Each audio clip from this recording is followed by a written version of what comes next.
justement, tu as vu ce qui lui est arrivé. MHD, il a été engrainé par les potes du quartier. Aujourd'hui, il est dans une situation très compliquée.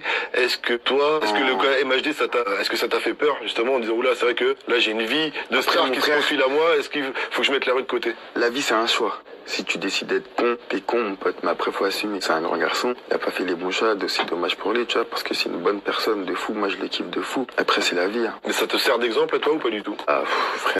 Vous savez, hein, personne n'est à l'abri de ce genre de truc. Alors, c'est vrai, pour Palmade, pour Kobalade, apparemment, ils étaient sous stupéfiants et tout. Mais je veux dire que même en étant dans ton état normal, c'est des choses qui peuvent arriver.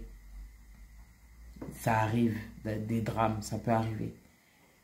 C'est pour ça que faut jamais avoir la prétention de croire que tu ne peux pas vivre certaines situations, te croire meilleur qu'aux autres. Dire, ah, cette personne, elle a fait ça, non, tu parles, mais demain, c'est Dieu te montre. Voilà. Moi, j'ai un exemple comme ça, là, j'ai parlé sur quelqu'un, Dieu m'a montré. Et depuis, je peux vous dire que je tourne ma langue 3 fois dans ma bouche avant de parler sur quelqu'un, je vous jure.